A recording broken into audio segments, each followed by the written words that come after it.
Welcome to the last part of this trade potential series. We talked about three teams. We talked about the Stallions, we talked about the Gladiators, and then we talked about the Trailblazers. We'll finish it off with the Thunder today. I will not be playing the tournament. Instead, I will be fully administrating the tournament as well as being umpire for every single game. Due to that forceful loss, we'll talk about where they can build up and what they can add on with my loss. First thing, what did I take with me when leaving Thunder? What I took with me was experience. Me, Vedant, Dhruv were the most experienced team in this tournament. What I mean by experience is handling pressured situations in a game or just in a game that's fully pressured and tackling that with ease. Me, Dhruv, and Vedant, due to our experience of playing cricket, having a knowledge of cricket, would have tackled that pretty easily. Another thing I took with me was bowling. When you compare the two best bowlers from each team, me and Vedansh were the two best bowlers or the best pair in this tournament.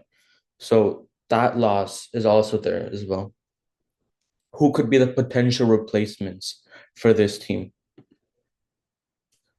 Araf is just reoccurring. He came to Chilwell's video and Rohit came to Stallions video.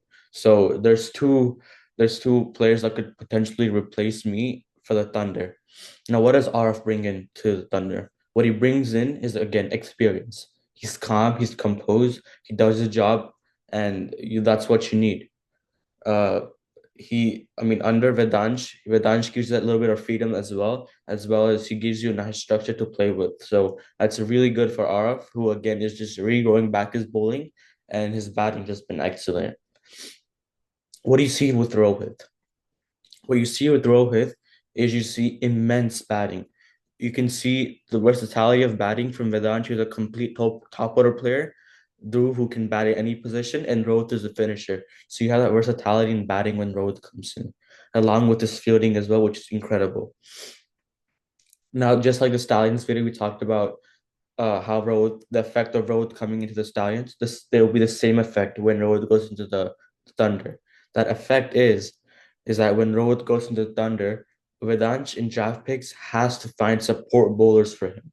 That's the only thing he has to go into the auction to. I mean, sorry, the draft picks to, because we don't see much bowling anymore. You only see Vedansh is the bowler who's in the core players, and you have to find support bowlers for Vedansh in the draft picks.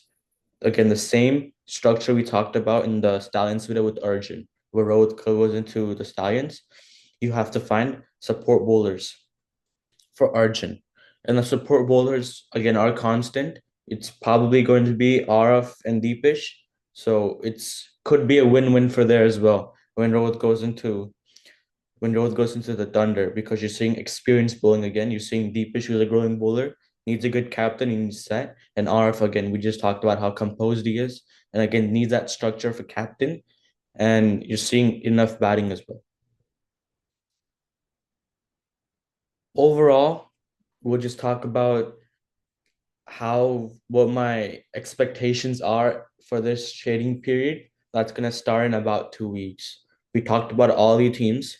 Obviously, one team, Gladiators, doesn't need anybody because they're completely set. They utilize their auction very well, but other teams may need a change. And it's good reasons for change as well. In the Gladiators video, I think we talked about how RF may or may not go into the players pool, but this time he has to because of the points value rule. The points value rule, if you spend 550 points, you get to pick player for you get to pick your first player in draft picks, and you get to win the toss. And Saim needs that.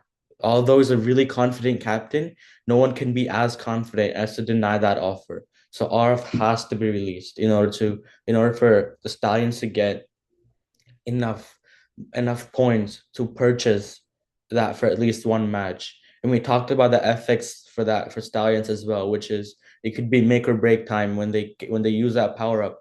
That's the short shot top two team for Stallions. And we saw the need for how the Thunder and the Trailblazers both need RF.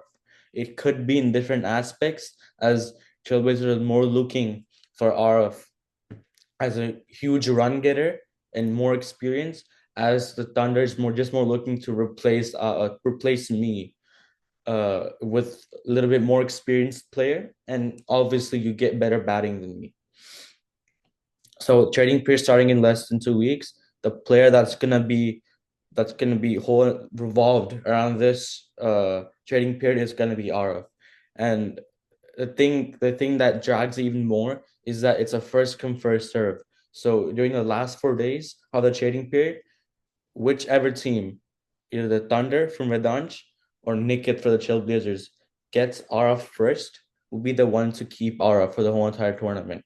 So it's uh well the it's the your final opportunity to get RF, and that's how it's going to be. So it's going to be really, really intense, and it's just a shot to make sure you get RF. And if you don't hit that shot well, you're not going to get RF.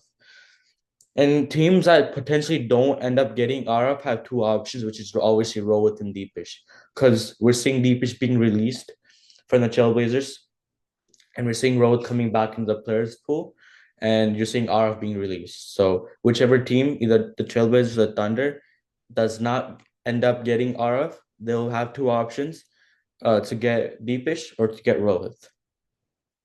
That's it for the trading period series. Hopefully, got an insight of how all the teams stack up and how their tactics could be for this trading period.